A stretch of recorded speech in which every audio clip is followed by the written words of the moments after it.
Hello प्यारे बच्चों, इस वीडियो में आज हम लोग डिस्कस करेंगे क्लास 10th के मैथमेटिक्स के कुछ इंपॉर्टेंट क्वेश्चन। ऐसे क्वेश्चन जो प्रीवियस ईयर बोर्ड में कई दफ़े पूछे जा चुके हैं, कई स्कूलों के एग्जाम में आ चुके हैं और आपके स्कूल के एग्जाम में भी डायरेक्टली आने वाले हैं। इस वीडियो में केवल हम 10 एमसीक्यू क्वेश्चन करेंगे।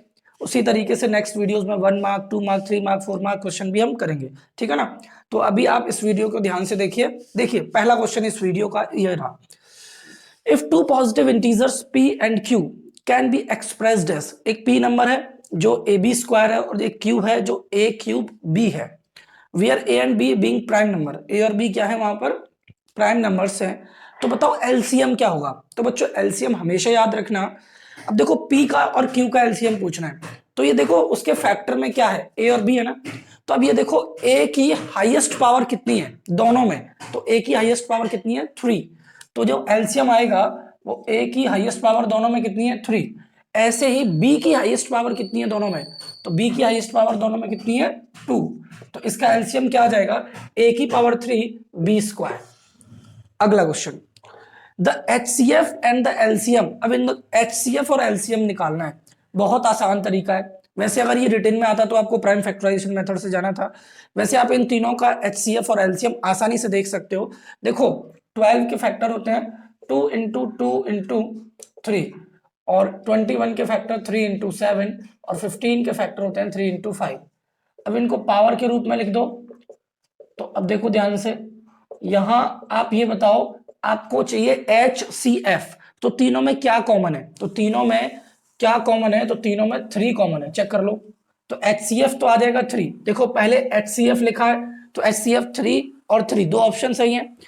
अब बोल रहे एलसीएम बाद में बताओ। तो एक बात बताना बच्चों, इन तीनों में 2 की हाईएस्ट पावर कितनी है 2, 3 की हाईएस्ट पावर कितनी है 1, 5 की हाईएस्ट पावर कितनी है 1, और 7 की हाईएस्ट पावर कितनी है 1।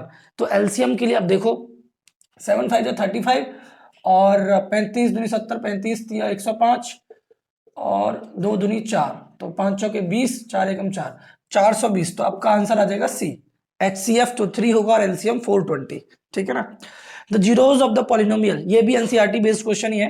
क्वाड्रेटिक पॉलिनोमियल के जीरोज बताओ, ऐसी वैल्यूज जिनको एक्स की जगह रखने से आंसर जीरो आ जाए। तो एक बात बताओ, एक्स स्क्वायर है, आप 15 को कैसे लिख सकते हो, आप रूट 15 का स्क्वायर लिख सकते हो। अब यहां ए स्क्वायर माइनस बी स्क्वायर की आइडेंटिटी लगा दोगे तो a माइनस बी और a प्लस बी।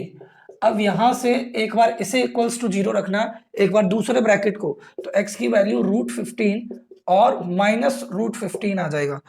तो ये वाला ऑप्शन सी सही होगा। इसमें और इसमें कंफ्यूज मत हो जाना, ये तो डज नॉट एग्जिस्ट है। अब इधर आ जाओ, if one of the zeros of the quadratic polynomial is 2, अगर इसका एक जीरोस 2 है, मतलब x की एक ऐसी वैल्यू है जिसको रखने से इसका आंसर क्या आएगा 0। तो जब मैं x की जगह इधर पुट करूंगा 2, तो 2 का स्क्वायर 4, 3 2 जा 6 प्लस k, और आंसर क्या आएगा 0, क्योंकि 2 क्या है इस पॉलिनोमियल का, जीरो ऑफ द पॉलिनोमियल। अब यहां से k की वैल्यू कितनी आ जाएगी -10, और हमसे क्या पूछ रहा है k की वैल्यू पूछ रहा है, answer -10। The pair of linear equations are is, ये इक्वेशन हमें बतानी है कैसी है, कंसिस्टेंट, इनकंसिस्टेंट, डिपेंडेंट, कंसिस्टेंट। ये बहुत इंपॉर्टेंट क्वेश्चन और कंफ्यूजन क्रिएट करने वाला क्वेश्चन। अब देखो आपको कंडीशन पता होनी चाहिए। देखो 2/4, तो पहले आपने 2/4, फिर आपने 3/6, 3/6, फिर आपने लिया 5/10, 5/10। अब ये देखो क्या ये तीनों बराबर हैं, तो देखो 2 1 जा 2, 2 2 जा 4, 3 1 जा 1, 3 2 जा 6, 3 5 1 जा 1, 5 2 जा 10। तो सब आ गया 1/2 1/2 1/2। ये कोइंसिडेंट लाइन वाली कंडीशन बन गई, a1/a2 equals to b1/b2 equals to c1/c2। इसको हम इन्फिनाइटली मैनी सॉल्यूशन भी कहते हैं। इसका मतलब ये कंसिस्टेंट होगा, और इसके साथ साथ ये डिपेंडेंट कंसिस्टेंट होगा, डिपेंडेंट कंसिस्टेंट होगा। तो इसलिए इसका आंसर हो जाएगा आपका सी ऑप्शन करेक्ट रहेगा। ये 5 क्वेश्चन बहुत जल्दी सॉल्व किए हैं। अब और आगे आने वाले इसी वीडियो में देखिए नेक्स्ट 5 क्वेश्चन। ठीक है ना? देखो फटाफट देखो बच्चों, क्वेश्चन नंबर 6 में कहा जा रहा है graphically the pair of equation, ये इक्वेशन ये बताओ इंटरसेक्ट करती हैं कोइंसिडेंट या पैरेलल। तो कंडीशन पता है तो क्वेश्चन हो जाएगा। तो सबसे पहले ये देखो 6/2, x का कोफिशिएंट और y का कोफिशिएंट देखो -3/-1, और कांस्टेंट वैल्यू देखो 10/9। तो देखो माइनस से माइनस कट गया, 2 एकम 2, 2 तिया 6, तो 3/1 और 3/1, मतलब A1/A2 और B1/B2 तो सेम है, लेकिन C1/C2 सेम नहीं है। तो ये कंडीशन आपको याद होगी, पैरेलल लाइन की कंडीशन होती है, मतलब जब दो लाइन पैरेलल होंगी। The roots of the equation will be reciprocal of each other. Roots कब रेसिप्रोकल होंगे एक दूसरे के, बताओ कंडीशन। तो एक बात बताओ, रूट्स होते हैं अल्फा और बीटा, अब हम कह रहे हैं कि ये एक दूसरे के रेसिप्रोकल हैं, इसका क्या मतलब है, अल्फा इज इक्वल्स टू 1/बीटा, जब भी तो एक दूसरे के रेसिप्रोकल होंगे। अब ये बीटा इधर आएगा तो क्या हो जाएगा, अल्फा बीटा इक्वल्स टू 1। अब अल्फा इंटू बीटा क्या होता है, C/A, तो अल्फा इंटू बीटा C/A, तो यहां पर आ जाएगा C/A, और वो किसके बराबर है, 1 के, तो C equals to A equals to C equals to A equals to C, ठीक है ना। अब अगला देखो, ये भी बहुत अच्छा इंपॉर्टेंट क्वेश्चन है।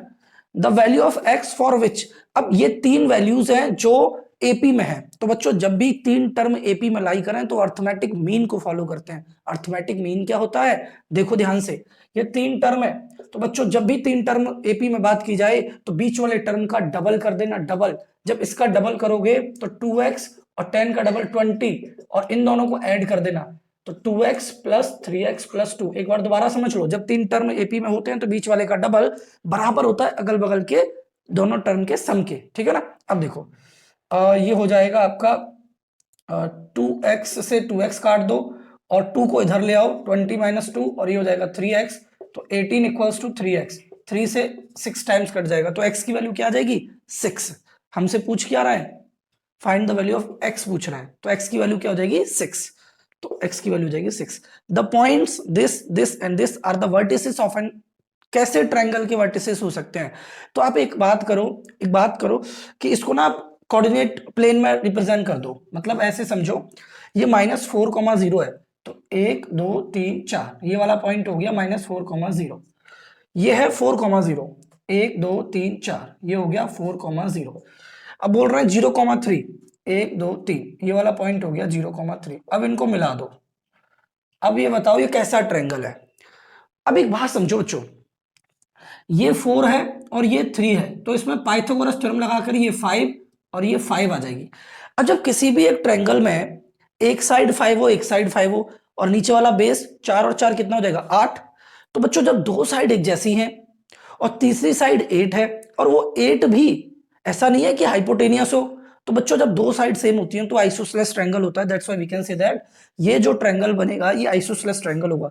राइट एंगल क्यों नहीं होगा, क्योंकि 8 का जो स्क्वायर है ना वो 5 और 5 के स्क्वायर के सम के बराबर नहीं है। अब आगे सुनो, in triangle ABC right angle at B, एक ट्रायंगल है एबीसी और वो इस तरीके से देखो, और उसमें बी वाला एंगल 90 डिग्री है। अब आपसे कह रहे हैं ए बी 5 सेंटीमीटर है और साइन सी वो किसके बराबर है, 1/2। अब एक बात बताओ, sine C perpendicular upon hypotenuse के बराबर होगा, और परपेंडिकुलर कितना है 5 और हाइपोटेनियस कितना है AC इक्वल्स टू 1/2। हमें निकालना क्या है, determine the length of AC। तो बच्चों देखो 2 5 जा 10 और AC 1 जा AC, तो AC की वैल्यू कितनी आ जाएगी 10 सेंटीमीटर, AC की वैल्यू आ जाएगी 10 सेंटीमीटर। तो वैसे तो बच्चों आपके अपने YouTube चैनल NCERT प्लस पर बहुत सारे ढेरों क्वेश्चन ढेरों वीडियोस हैं, आप उनको देखिए आराम से। पूरी RD शर्मा MCQ की सॉल्व करवाई हुई है, थ्योरेटिकल क्वेश्चन भी हैं, अलग अलग चैप्टर्स के different previous year board question भी हैं, 9 10 11 12 का भरपूर मटेरियल है। फिर भी समय समय पर हम आपको और अच्छी वीडियोस प्रोवाइड कराते रहेंगे, इनको भी देखिए उनको भी देखिए और अपना कॉन्फिडेंस बिल्डअप करिए। अभी मैं और भी 1 मार्क की मतलब नेक्स्ट वीडियो में आपको मिलेंगे, और उसके साथ फिर कुछ थ्योरेटिकल क्वेश्चन भी मैं आपको कराने वाला हूँ। वीडियो कैसा लगा, अगर अच्छा लगा हो तो लाइक करना, कमेंट करना, हंसते रहो मुस्कुराते रहो, बने रहो NCERT प्लस के साथ। मिलते हैं नेक्स्ट वीडियो में, ओके।